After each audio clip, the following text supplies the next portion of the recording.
Boa noite a todos. A palavra da oração foi bem propícia, para o curso, que ele perseverar até o fim, Já estamos na 18ª aula agora, acho. 17ª aula. E muitos já ficaram pelo caminho. Mas dá tempo ainda de recuperar. Tem o YouTube aí. Dá tempo de a pessoa recuperar. Amém? Boa noite. Espero que você tenha trago sua dúvida da aula passada para o pastor Ari poder tirar. Se não, tem chance ainda. Vamos lá, vamos abrir nossas Bíblias em Apocalipse 3, versículo 7 ao 13. Pode passar o slide, por favor.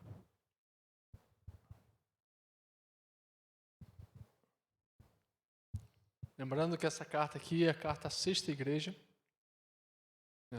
ou carta à mesma igreja, no sexto lugar diferente. Corrigindo. Escreve ao anjo da igreja em Filadélfia. Assim diz aquele que é santo, verdadeiro, o que tem a chave de Davi, o que abre e ninguém pode fechar, e o que fecha e ninguém pode abrir. Conheço tuas obras. Tenho posto diante de ti uma porta aberta, que ninguém pode fechar. Tens pouca força, mas guardaste a minha palavra e não negaste o meu nome. Farei da sinagoga de Satanás os que se dizem judeus e não são, mas mentem. Sim, farei que venham adorar prostrado aos teus pés e saibam que eu te amo. Como guardaste a palavra da minha paciência, também eu te guardarei da hora da tentação que há de vir sobre todo o mundo, para tentar os que habitam na terra. Versículo 11. Venho sem demora, conserva o que tens, para que ninguém tome a tua coroa. Farei do vencedor uma coluna no templo do meu Deus, de onde jamais sairá. Escreverei nele o nome do meu Deus, e o nome da cidade do meu Deus, e o nome, a Nova Jerusalém, que desce do céu, da parte do meu Deus, e também meu nome. Quem tem ouvidos, ouça o que o Espírito diz às igrejas. Amém? Pode passar o slide. Estamos, como disse, na sexta localidade da Igreja de Cristo, que é Filadélfia, naquele retângulozinho ali. E, profeticamente, há divergências, mas todas elas abrangem esse período de 1798 a 1844. Uns puxam que começa no começo do século XVIII, em 1720, e outros estendem um pouco mais também, que não terminam em 1844, vai até o final do século XIX. Bem, lembrando com vocês, já falamos da igreja de Éfeso, de Esmirna, de Pérgamo, Tiatira e Sardes e Filadélfia. Vamos falar um pouco sobre Filadélfia. Ela ficava numa rota de mensagens assim importante para o reino de Roma, que também passa por Sardes, e Filadélfia seria o ponto final assim do correio, vamos colocar assim. Então era uma posição bem estratégica para Filadélfia. Pode passar o slide. Uma rodovia postal romana,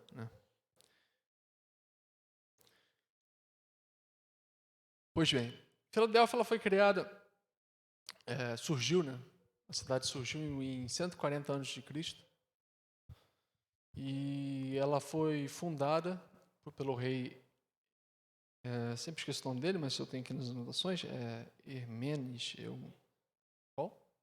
Eumenes, é isso, eu sempre troco Hermenes, Eumenes.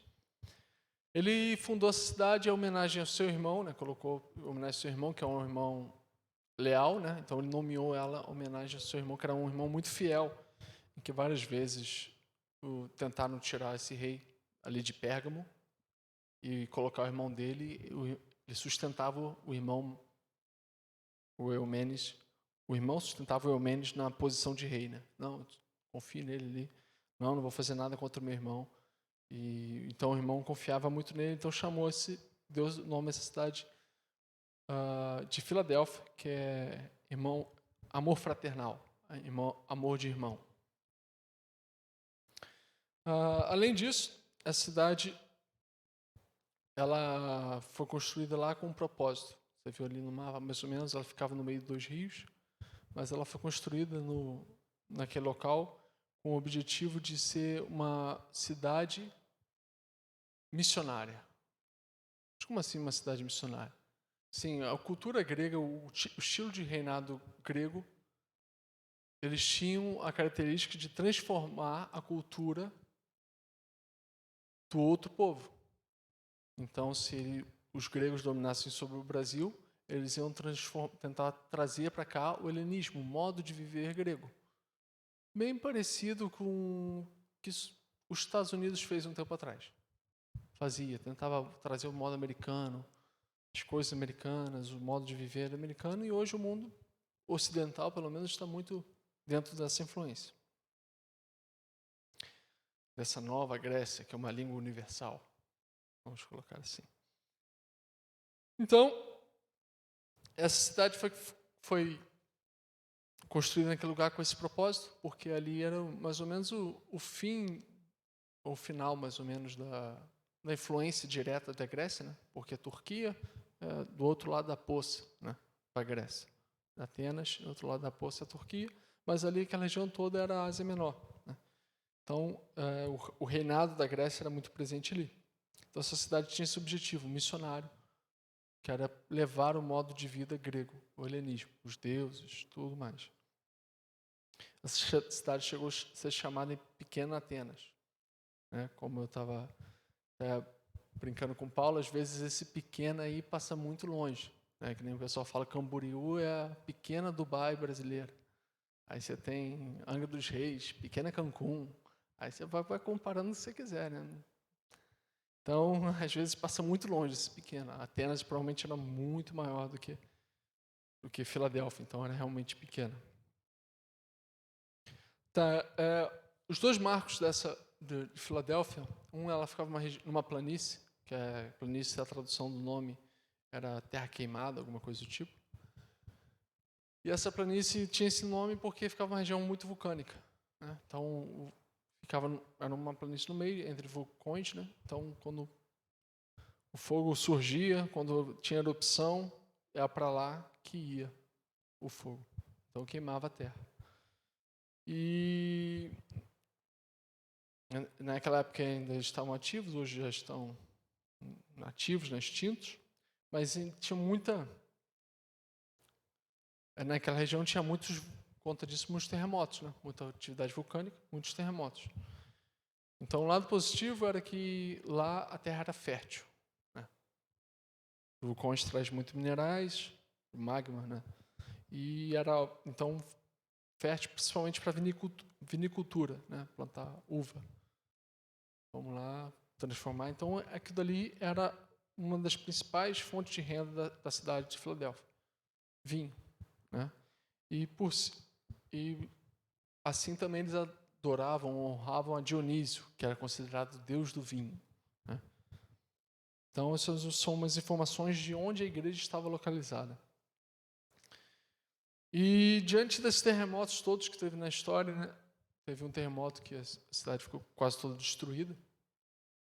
E o que aconteceu foi que um imperador, né, um imperador romano, foi lá, reconstruiu a cidade e deu 5 anos de isenção de impostos para Filadélfia poder se erguer mesmo economicamente. Então, Filadélfia é muito grata, quis mudar seu nome para Neo Cesareia, homenagem ao imperador, né? César, que nem senhor, é um nome, né, de tratamento, pronome de tratamento, para o imperador romano. Mas acabou que esse nome não pegou. Não pegou, o pessoal tentou fazer homenagem, mas o nome de Filadélfia já era um nome comum. Depois também foi tentado, isso foi no ano 17 depois de Cristo que aconteceu esse incidente de Roma. Mas depois foi tentado também modificar o nome para Flávia e também não deu certo. Então, uma cidade que vive constantemente com troca de nome, com um problemazinho de identidade, vamos colocar assim. A figura principal assim como a gente tem o Cristo Redentor aqui, que lembra do Rio de Janeiro, a figura principal de Filadélfia são aquelas duas torres. Não são duas torres, são duas colunas, porque no incidente que teve um terremoto lá gigantesco, o que ficou de pé foram essas duas colunas. E a gente vai ver que isso se relaciona muito. Isso aqui é o contexto da cidade, mas o Senhor fala com a cidade da modo que ela entende das coisas do dia a dia dela. Então a gente vai ver que o Senhor promete para a cidade que ela será a coluna do templo, como a gente leu.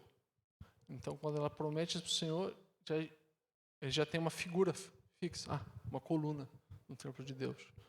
As colunas não caíram, as colunas se estabeleceram, as colunas não moveram nem com o maior terremoto que já teve.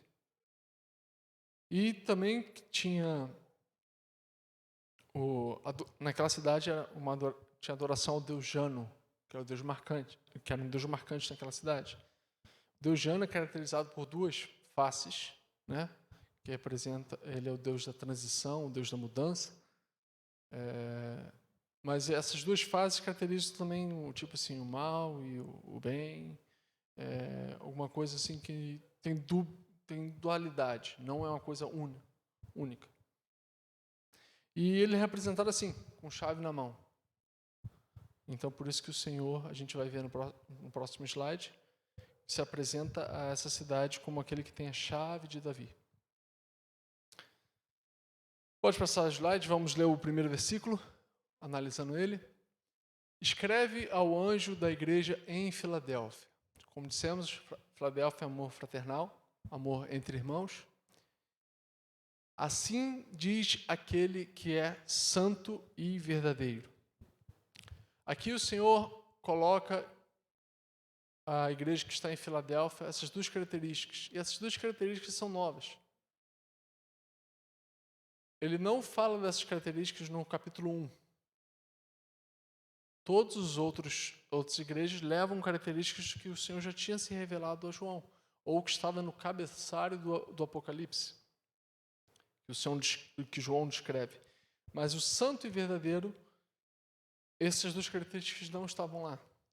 Isso nos ensina que o Senhor continua se revelando através da sua igreja. Então, quando no capítulo 1, vimos o Cristo glorificado, mas também podemos ver o Cristo glorificado através de sua igreja. Santo imprime uma característica divina, separado, diferente de tudo. Verdadeiro tem um significado para os gregos como um oposto à mentira, né? Uma mentira e uma verdade. Mas numa mentalidade mais hebraica, judaica, é o mais oposto a uma cópia e uma coisa que é genuína. Então, uma coisa chinesa e uma coisa original. Não original. Não, é meio chinês, não.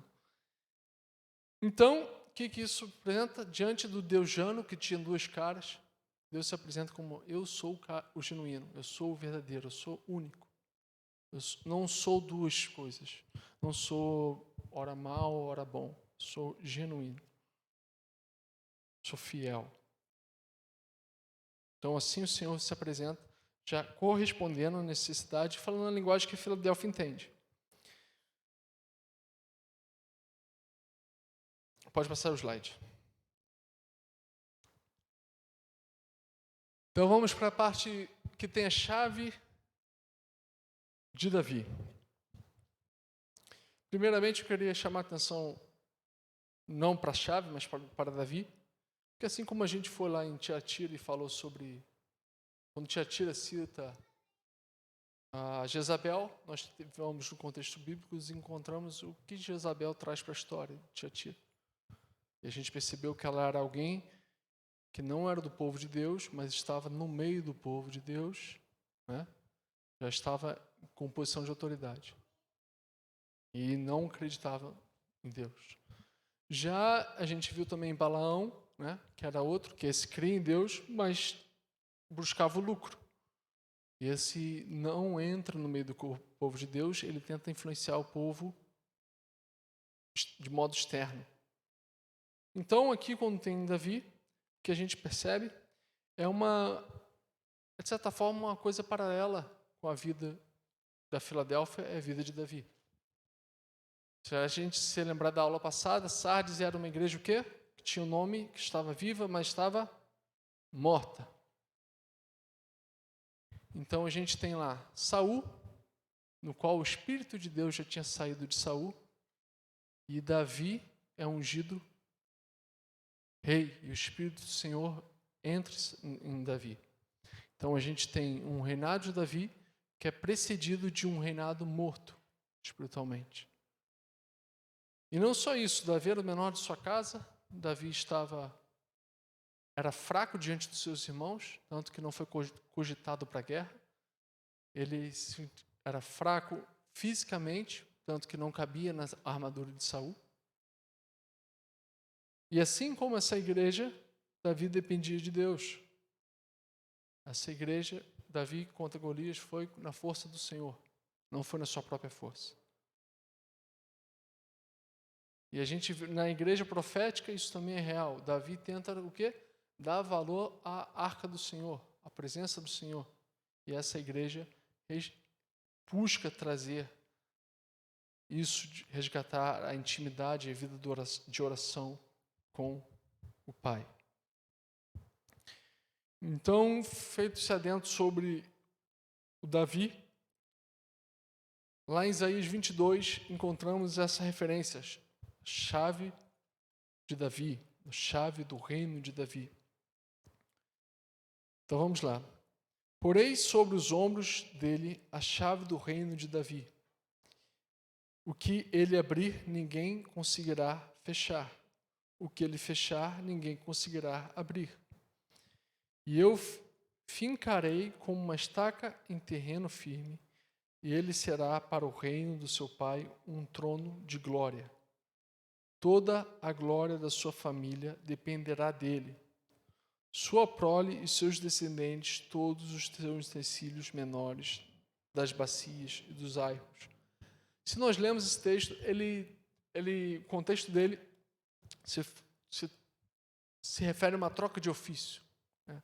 O responsável pelo guardar as coisas de valor, ele estava sendo corrupto, né, dentro do reino e de Israel, e então há uma troca. Mas esse daqui se aponta para Jesus.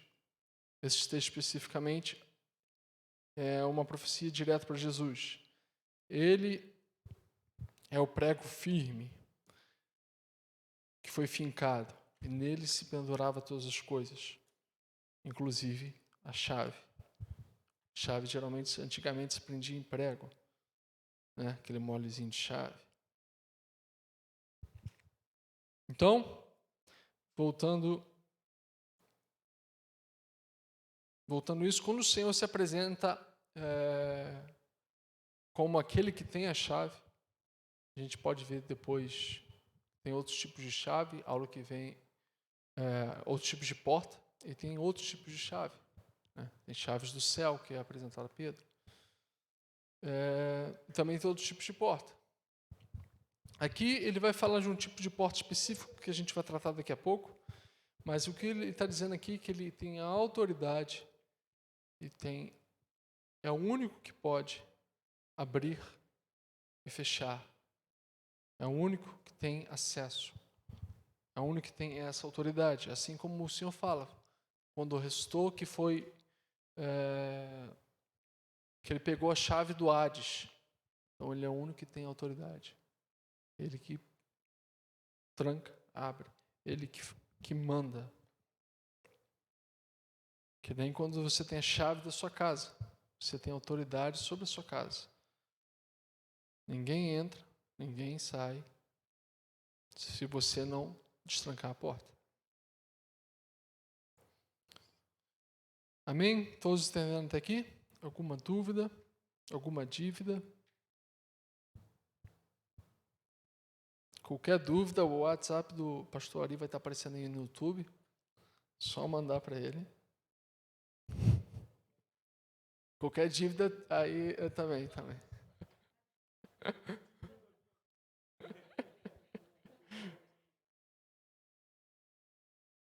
Pode passar o slide. O que abre e ninguém pode fechar, o que fecha que ninguém pode abrir. Isso também a gente encontra lá em Isaías 45, 13.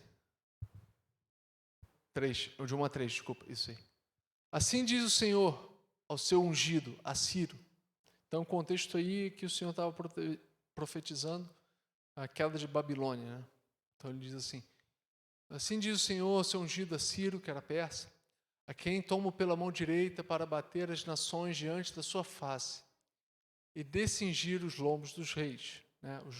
Os reis eram cingidos com aquele lombo, a cinta, que foi explicado como sacerdote. O cara puxava o vestido para cima para poder trabalhar. Então, descendia, tipo assim, você não tem mais trabalho, você está sem obrigação, você não é mais rei. Para abrir diante dele as portas, e as portas não se fecharão. Então, o Senhor fala isso a Ciro. E eu irei diante de ti e endireitarei os caminhos tortuosos, quebrarei as portas de bronze e despedaçarei os ferrolhos de ferro.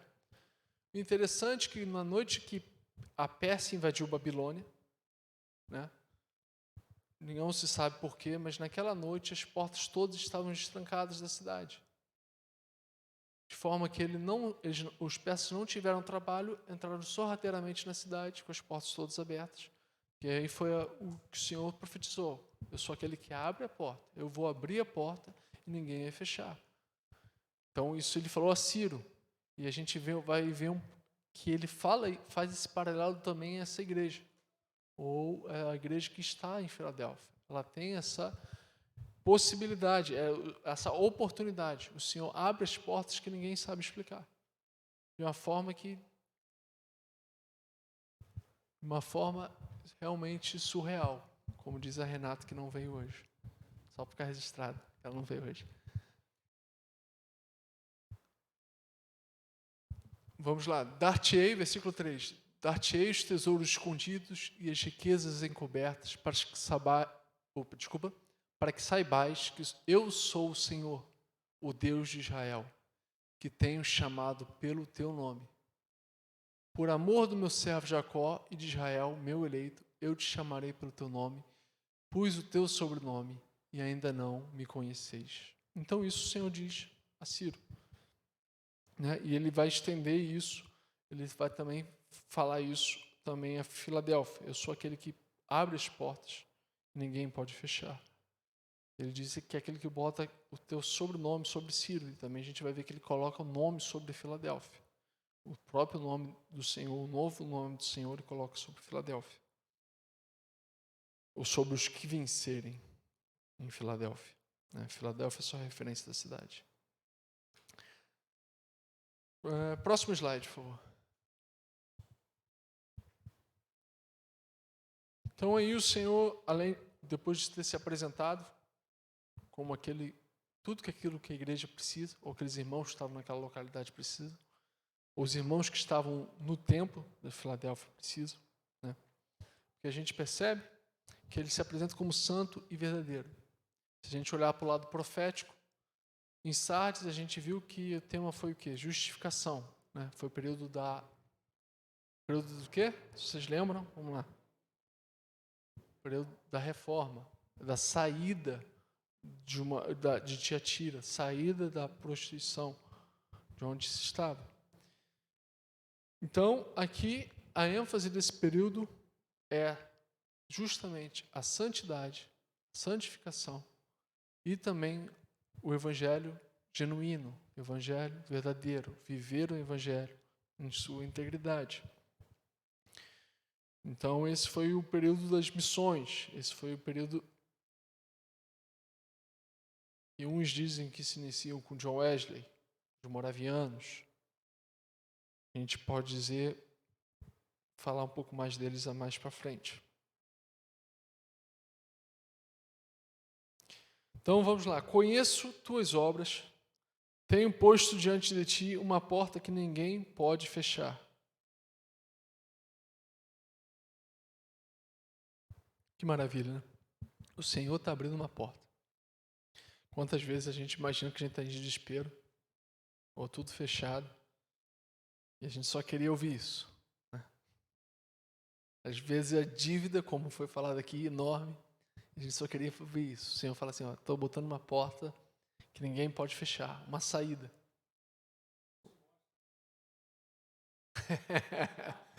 Não sei se posso falar isso em rede mundial, né? Mas de acordo com um sábio de nossas eras, um filósofo sábio e ungido, diz que isso mostra que o Senhor é contra o lockdown. Né? Não sei. Então, isso é a porta do Senhor. O Senhor abre uma porta para uma oportunidade, uma porta para essa igreja. Vamos ver que porta é essa, né? A cidade de Filadélfia era tratada como uma porta para o leste, porque era a última cidade de fundação grega antes da parte que eles iam enviar os missionários, né? Era o último ponto onde os gregos podiam viver normalmente, onde no outro local eles teriam que exercer sua influência, levar o helenismo. Então, que porta é essa? A gente tem várias figuras. Semana que vem a gente vai tratar sobre a porta. Paulo vai tratar sobre eis que estou à porta e bato. E vocês vão perceber que não é a mesma porta. Ou pode ser também uma porta de oportunidade. Mas a porta... Semana que vem a gente vai falar sobre a porta de intimidade com Deus. E essa aqui é a porta da oportunidade. Em Atos 14, 22 a 27, eu botei o versículo 22 para a gente ter um baque e também pegar um pouco do contexto. Então, Paulo e Barnabé, né, fortalecendo os discípulos, encorajando-os a permanecer na fé, dizendo: é necessário que passemos por muitas tribulações para entrarmos no reino de Deus. Rapaz, parece até o pastor Ari encorajando. Imagina alguém que vai te encorajar e fala assim: olha, é necessário que a gente ainda sofra um bocado. Passo muita tribulação para entrar no reino de Deus. O pastor chegou atrasado no culto, a gente está aproveitando para...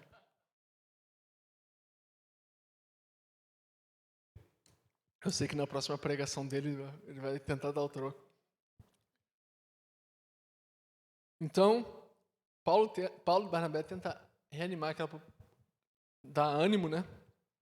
Fortalecer, encorajar os discípulos, dizendo: é necessário que a gente passe muita tribulação. Dizendo a verdade, né? Para entrarmos no reino de Deus. Então, eles saem em missão, eles voltam, né? Fazem uma missão, voltam. Aí no versículo 27, eles vão contar aos discípulos qual a conclusão. Chegando ali, reuniram a igreja e relataram tudo que Deus tinha feito por eles e como abrira a porta da fé aos gentios. Então eles voltam, eles tinham saído da região que foram pregar, falaram assim: nossa, contaram todos os milagres, tudo que como o Senhor tinha feito, como o Senhor abriu a porta da fé aos gentios. Sim, precisamos, muito bem lembrado aqui, precisamos que o Senhor abra essa porta. E parece que às vezes a gente fala e ninguém responde. A gente está falando com a porta. Né? Já teve essa sensação de você estar falando com a porta e tentando falar com alguém do outro lado, e aqui a porta da fé é aberta. Então, essa igreja, profeticamente, historicamente, o Senhor fala com a linguagem dela.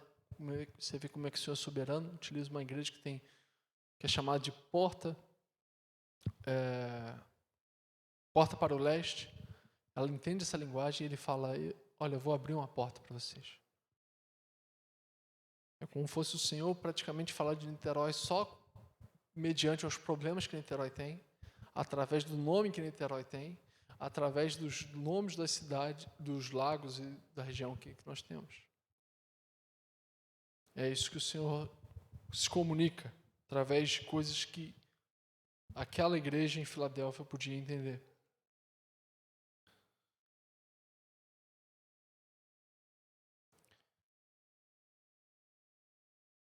Então, essa porta que o Senhor abre para Filadélfia é a porta de uma oportunidade para evangelismo, uma oportunidade para falar do Senhor. E a gente vê que até então, né, até esse período, você vê lá a igreja de Éfeso, foi uma igreja que saiu da Judéia, foi a Samaria, né, a igreja ali do início, foi até os confins da terra, do mundo naquela época. Mas parece que isso, por causa das perseguições, ou por causa da estatização da igreja, por causa de outras preocupações, parece que essa paixão por enviar, paixão pelo ir, né, essa comissão, parecia que era só da igreja primitiva lá em Éfeso. Mas aqui o Senhor reabre essa porta, o Senhor abre e o Senhor leva a igreja desse tempo a olhar para as nações, a fazer missão. E a gente vê que em 1700 os primeiros cristãos, né, a palavra do Senhor começa a chegar tanto aqui no Brasil, através do protestantismo, quanto nos Estados Unidos. Se não me engano, o primeiro culto cristão na América foi feito ali logo no Colégio Naval. A primeira igreja foi ali. Então, o Senhor, em 1700, envia para esses lugares. No final ali, que era 1798, quase 1800, parece que já a porta começa a se virar também para o leste e vai homens de Deus para a Índia, vai homens de Deus desbravar na África, vai homens de Deus desbravar na China, nos piores lugares que você pode imaginar. Se você acha que é difícil olhar para a pobreza da África hoje, imagina há 200 anos atrás como era a situação, leões, feras e doenças e coisas intermináveis, e esses homens de Deus foram. Foram porque amaram o Senhor mais do que a própria vida.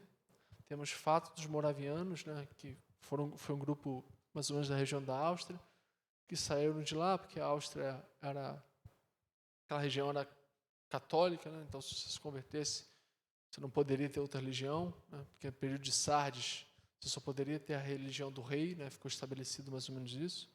Então eles fugiram dali e foram lá, não lembro se foi para a Inglaterra ou para a Escócia. Lá ficaram um tempo no terreno de um irmão que se converteu e foram chegando cada vez mais pessoas. E dali o Senhor fez como fez Davi, né? Mesmo parecendo que a igreja antecessora, o reino antecessor estava sem o Espírito de Deus, o Espírito de Deus soprou. Então você tem histórias de moravianos que se venderam como escravos para poder pregar aos escravos. Você tem história do John Wesley, que foi impactado por eles. Você tem os moravianos, por exemplo, tem a história que eles mantiveram uma torre de oração. Sabe aquela torre de oração que a gente tenta fazer aqui domingo? Eles mantiveram por 100 anos ininterruptos. Sempre tinha um homem e uma mulher. Então, o Senhor soprou sobre aquela igreja, o Senhor soprou sobre os homens daquele tempo, que eles buscavam a santidade e viver o evangelho genuíno.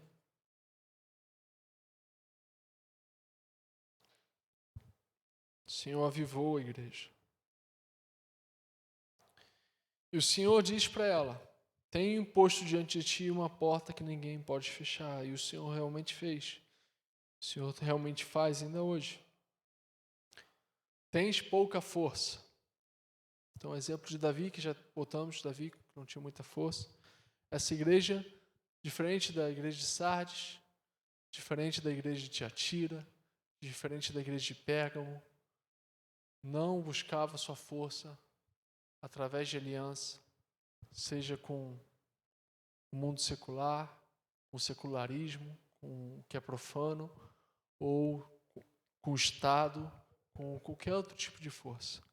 Ela ia na sua dependência do Senhor e ela sabia que era fraca.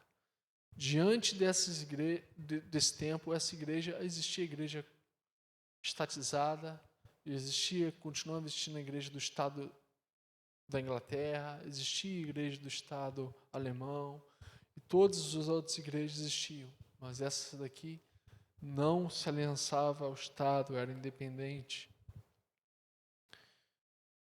não buscava sua força em outro que não fosse no Senhor.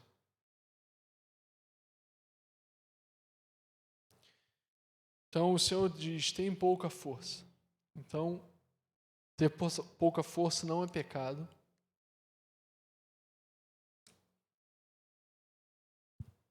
Tudo depende de onde a gente busca a nossa força. Se buscamos dele, o poder dele se aperfeiçoa na nossa fraqueza.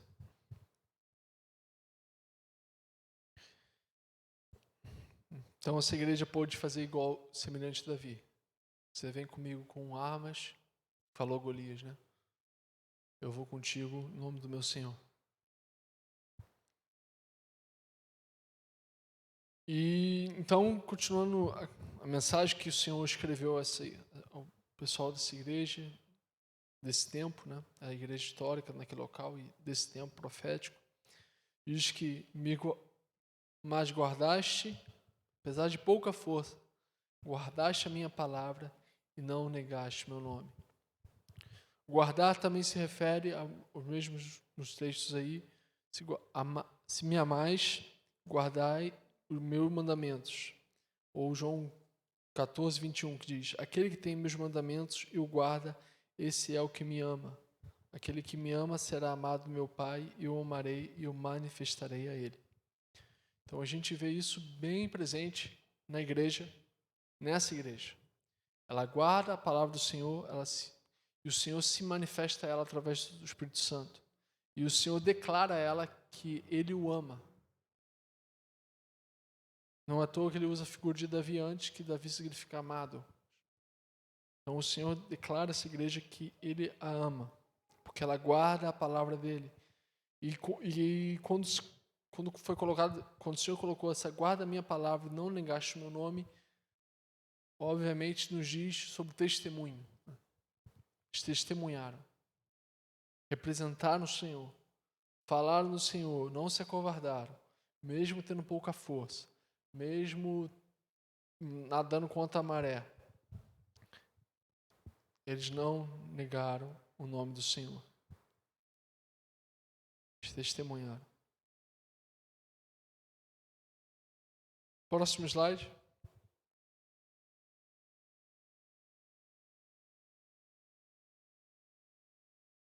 Pode passar.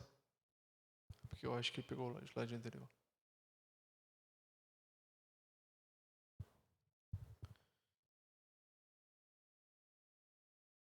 Então o Senhor diz no versículo 9: farei aos da sinagoga de Satanás, ao que se dizem judeus e não são, mas mentem. Sim, farei que venham adorar prostrado aos teus pés e saibam que eu te amo. Primeiramente, eu sei que vocês lembram, vocês têm memória boa, prestando atenção, alguns fizeram anotações. Outra igreja que tinha muito problema com sinagoga de Satanás, né? Os que se dizem judeus e não são, era a igreja de Esmirna, que também não foi repreendida pelo Senhor. Então, o Senhor diz assim, esses que se colocam, né, como donos da lei, né, como aqueles que te perseguem, né, que dizem ser judeus e não são, mas mentem,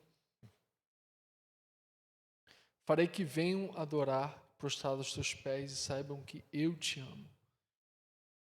Isso o Senhor também falou lá em Isaías 45:14, que é a continuação daquele texto da profecia a Ciro, que diz assim: assim diz o Senhor, o trabalho do Egito e o comércio dos etíopes dos sabeus, homens de alta estatura, passarão para ti, e serão teus, irão atrás de ti, virão em grilhões, diante de ti se prostrarão, far-te-ão as suas súplicas, dizendo: deveras Deus está em ti, e não há nenhum outro Deus.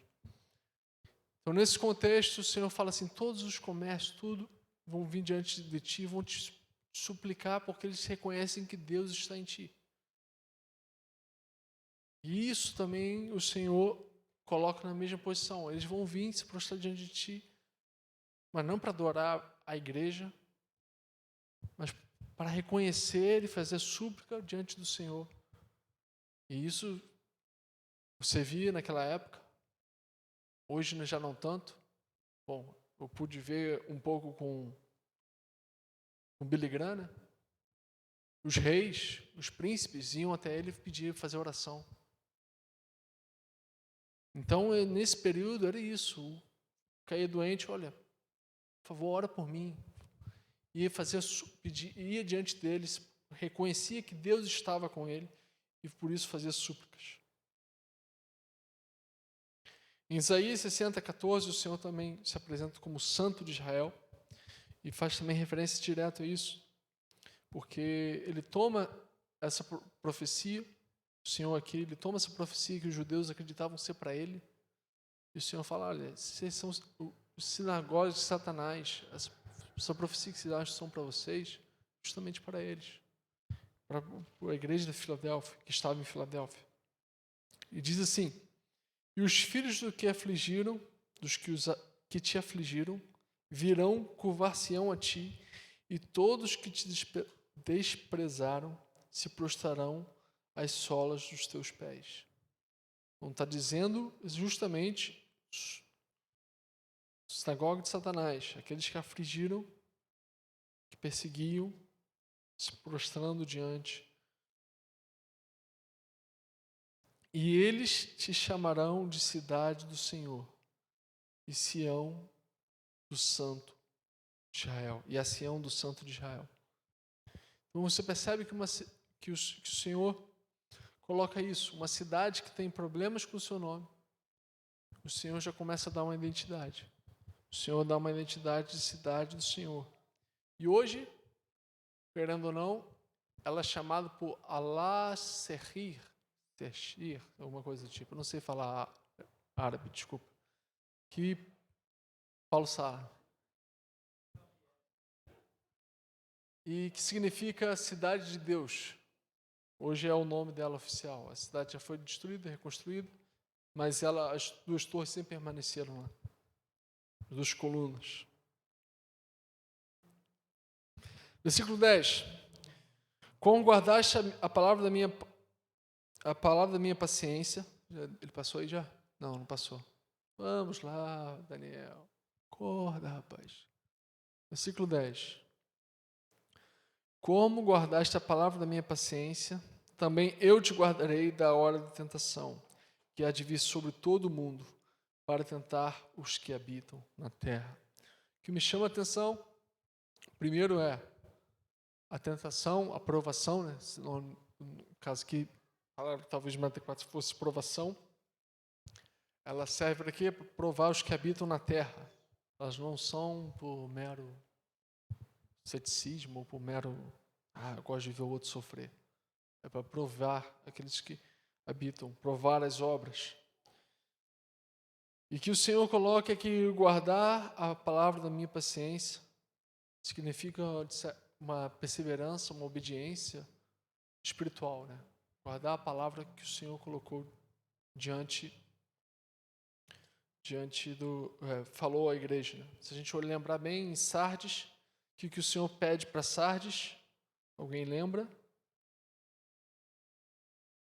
Pessoal que assistiu a aula passada?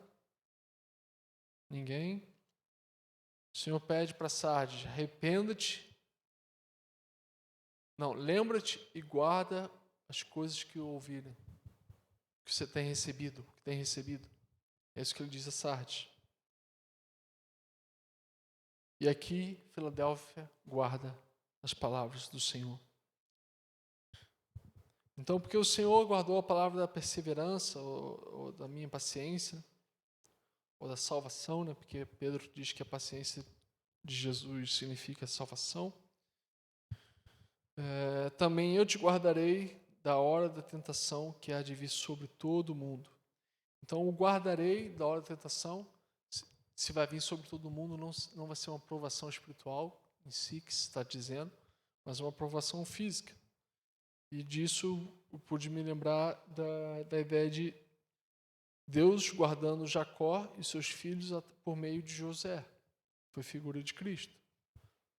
Em que a fome estava sobre todo mundo e o Senhor mandou José ser escravo, permitiu José ser escravo, ser preso, depois pegar um alto escalão, revelou para ele sonhos, para ele ficar no alto escalão, e depois veio a sua família, aqueles que tinham aliança com o Senhor, e foram guardados e alimentados e sustentados por José, ou através da vida de José. Então, é nesse contexto que o Senhor coloca a provação que há de vir sobre todo mundo. Certo que o pessoal acredita que o arrebatamento é antes da tribulação, interpreta esse texto como guardaste a palavra da minha paciência, eu te guardarei da hora da tentação. Eles interpretam que essa hora da tentação, aqui está dizendo hora, se fosse literal seria uma hora, talvez, a hora, um minuto, a hora, mas eles interpretam esse momento como fosse antes da tribulação.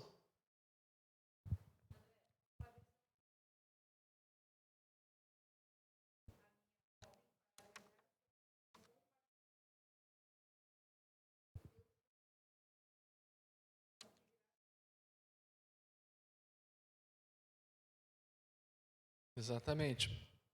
Então, nesse contexto, parece muito mais proteção de algo que está por vir para afligir.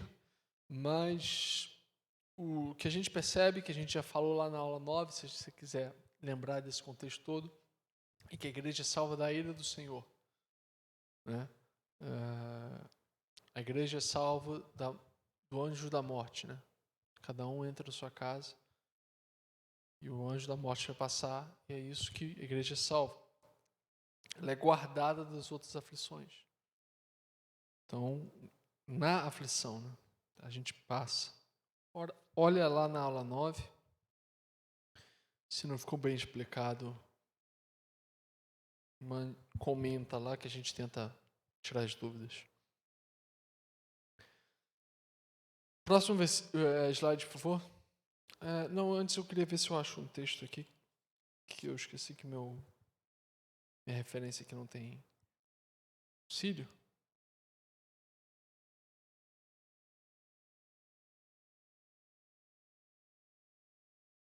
Em Lucas 12,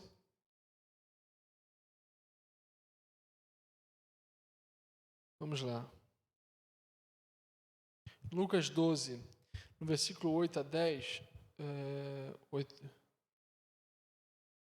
8 a 9, você vai ver, se você quiser anotar aí, você vai ver algo bem parecido com a promessa que Deus faz a Sardes, né? Se confessares diante dos homens, eu confessarei diante de Deus. E logo a seguir, no versículo 11, diz assim, Lucas 12, 11. E quando eles vos conduzirem às sinagogas, aos magistrados e aos poderosos, não cuideis de como ou o que respondereis, ou o que direis, porque o Espírito Santo vos ensinará na mesma hora o que devereis dizer.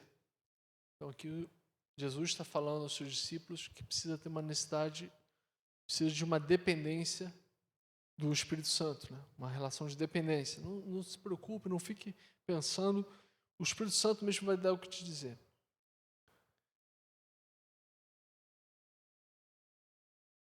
É isso mesmo.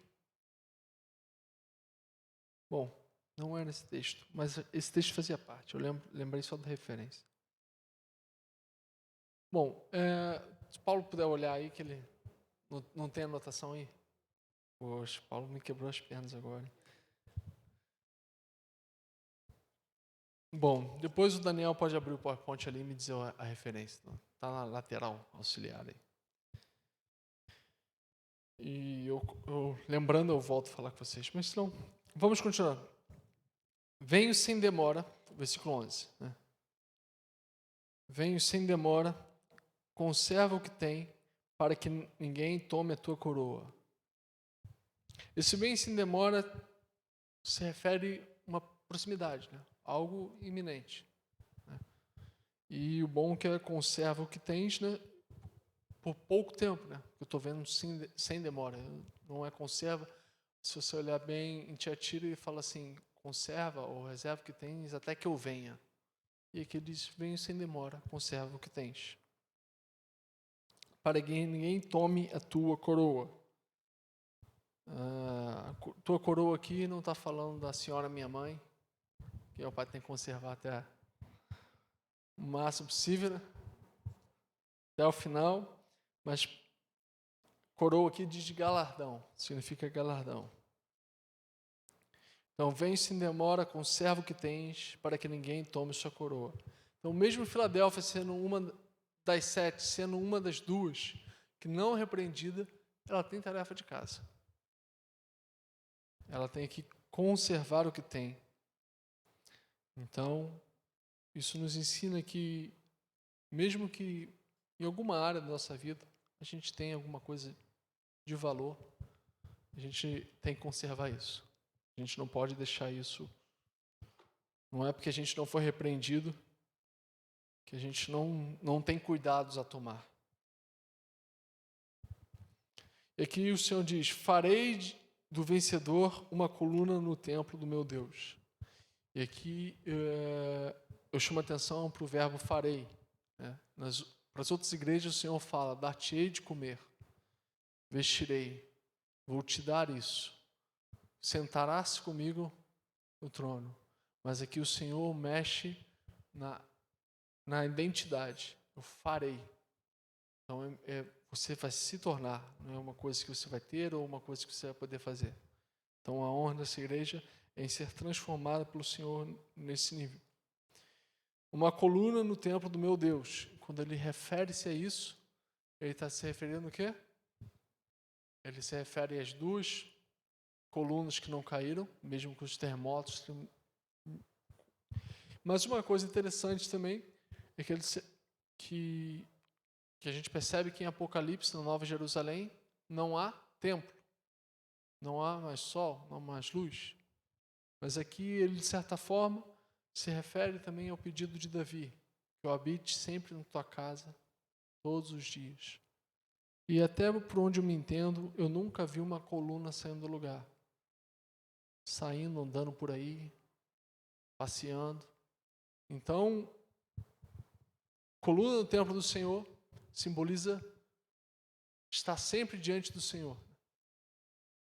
E além disso, naquela época, os generais de guerra romanos, contra a igreja histórica, essa carta foi escrita, eles tinham o hábito de construir colunas após vencer a batalha. Né? Ninguém quer contar a derrota, mas às vezes eram relatados também, assim como os egípcios também tinham algo do tipo, e escrever sua história, a história da batalha na coluna, porque é um marco, é um monumento, e fica ali contando a história da batalha que venceu. Então aqui o Senhor diz, farei vencedor uma coluna no templo do meu Deus, de onde jamais sairá, e escreverei nele. Então a pessoa como coluna, o Senhor vai escrever nele o nome do meu Deus. Nome, a gente já falou lá em Pérgamo, e se simboliza não somente identidade, mas também simboliza pertencimento, propriedade. E uma igreja que tinha dificuldade com identidade, o Senhor, porque a hora era chamada Filadélfia, né, a cidade, a hora é chamada de Filadélfia, já foi chamada de Neo Cesareia, já foi chamada de Flávia, e agora tem Alassahir, alguma coisa do tipo. o Senhor reafirma: eu vou escrever meu nome em você. O nome do meu Deus, o nome da cidade do meu Deus, que é a Nova Jerusalém. Entende? Isso aqui também se remete porque, diante dos terremotos, teve um período de muito terremoto na cidade de Filadélfia, em que o pessoal teve um êxodo urbano. Êxodo urbano. O pessoal saiu da cidade, foi morar ao redores. Não deixaram porque era fértil, não deixaram a cidade porque tinha propósito e porque passaram uma rota comercial, mas eles iam na cidade somente trabalhar e voltavam para suas casas, porque as construções se tornavam muito perigoso ficar dentro da cidade. E aqui o Senhor diz que você é uma coluna, você não vai sair. E uma coluna no templo, na cidade de Deus. Então você vai habitar na cidade do Senhor. Você não vai precisar sair da cidade de Deus, que é a Nova Jerusalém, que desce do céu da parte do meu Deus, também o meu novo nome. Que o meu novo nome, olha só, uma identidade, uma nova faceta de Deus que nós não conhecemos. Porque o nome para o Senhor, ele se apresenta a nós como Jesus, que significa Salvador. Mas no Velho Testamento, Deus se apresenta em várias formas, como Deus que mantém aliança. O Emanuel também, que é Deus conosco. Então, é um Deus, mas que ele se revela o seu caráter, se revela a sua identidade a nós através do nome, do seu nome. Então, o que o Senhor está dizendo é que um novo nome dele será escrito. Uma nova identidade do próprio Deus, uma nova característica do próprio Deus será escrita nos vencedores dessa igreja. Quem tem ouvidos, ouça o que o Espírito diz às igrejas. Talvez você chegue aqui, já assista a igreja e lê esse versículo batido, né? Mas se você parar a pensar, o escopo das outras cartas, a estrutura não muda muito, mas o que ela diz muda, varia. É aplicada de forma diferente a cada igreja em um local diferente, a um contexto diferente. Mas o Senhor a todas diz a mesma coisa. E o Senhor diz que devemos ouvir o Espírito de Deus. E o Senhor diz isso 7 vezes. São 7 igrejas. Significa que precisamos ouvir na completude. Não é só ouvir o que eu quero. Não é só ouvir o que me agrada. Não é só ouvir em parte. Precisamos ouvir tudo. Completo. Que ele diz às igrejas. Não é o que está me falando em particular. Eu me encontro hoje muito mais em Sardes, ou minha vida hoje se encontra mais em Tiatira, ou em Pérgamo, eu estou fazendo muitas alianças. O Senhor diz para ouvirmos tudo. E temos as repreensões, temos os elogios diante de nós, para aprendermos e tomarmos postura, deixarmos o Senhor agir através de nós. Então, essa igreja profética né? Porque alguns dizem que ainda permanece, e acreditamos sim que tem a marca das 7 hoje pelo mundo, apesar de hoje ser principalmente marcado mais pela igreja que será falada na semana que vem. Isso a gente faz para ver se você vem semana que vem.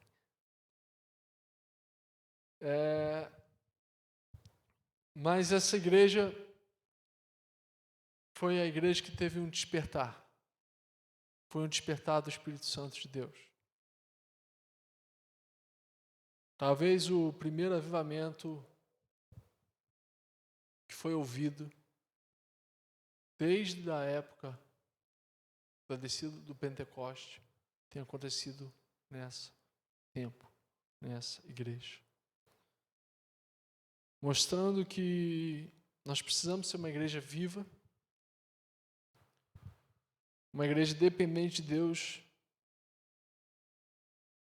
independentemente das nossas fraquezas. Nós devemos levar nossas fraquezas para Deus. Então, próximo slide, contextualizando, eu coloquei 3 perguntas bem simples E a primeira é o que Jesus valoriza na sua igreja. É uma igreja forte? Uma igreja grande? É uma igreja com muitas obras? É uma igreja com poucas obras? O que o Senhor valoriza?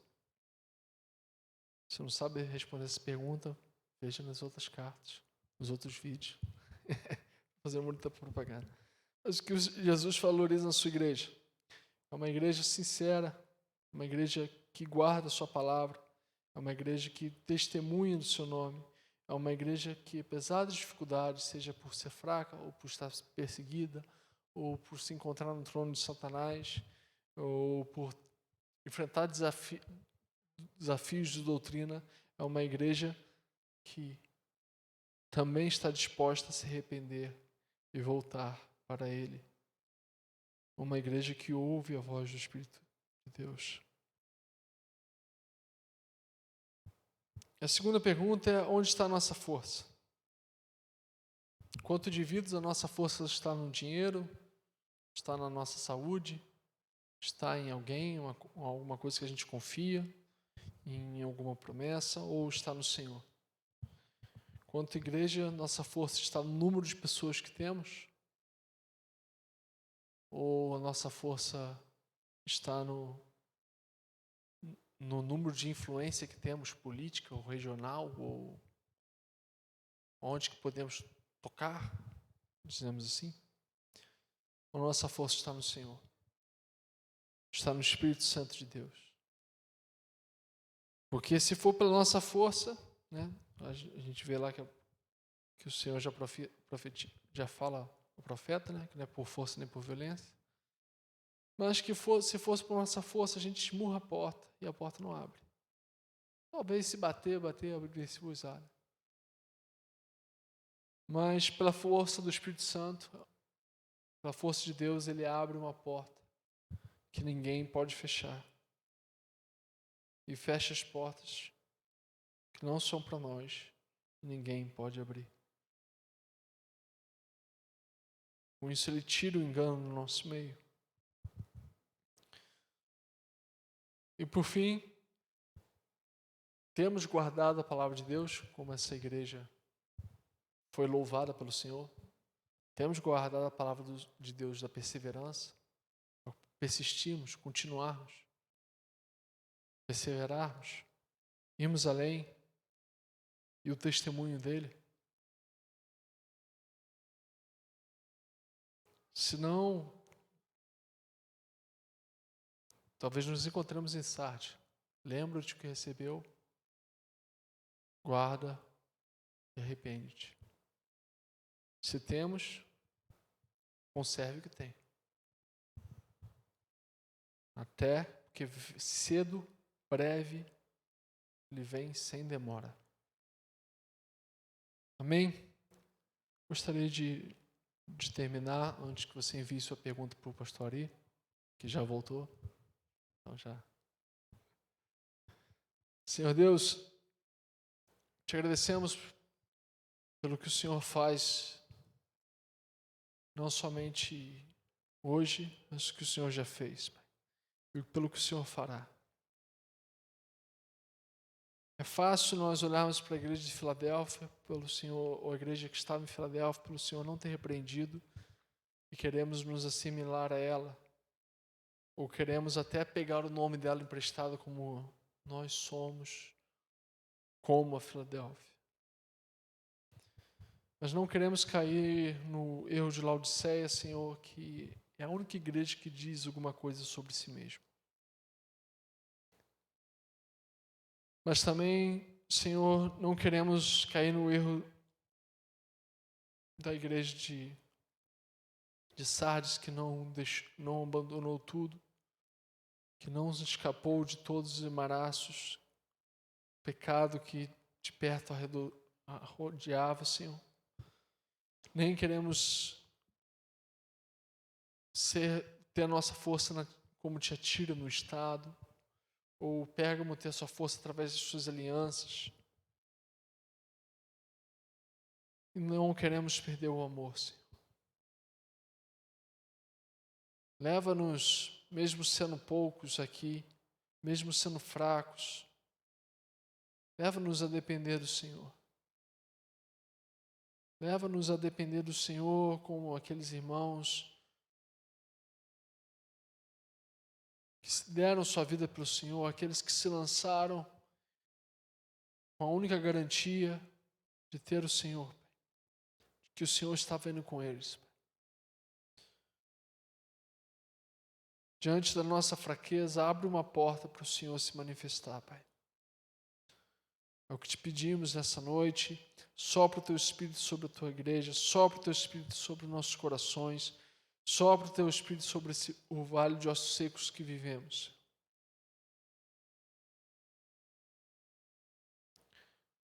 Em nome de Jesus, Pai, te pedimos. Amém.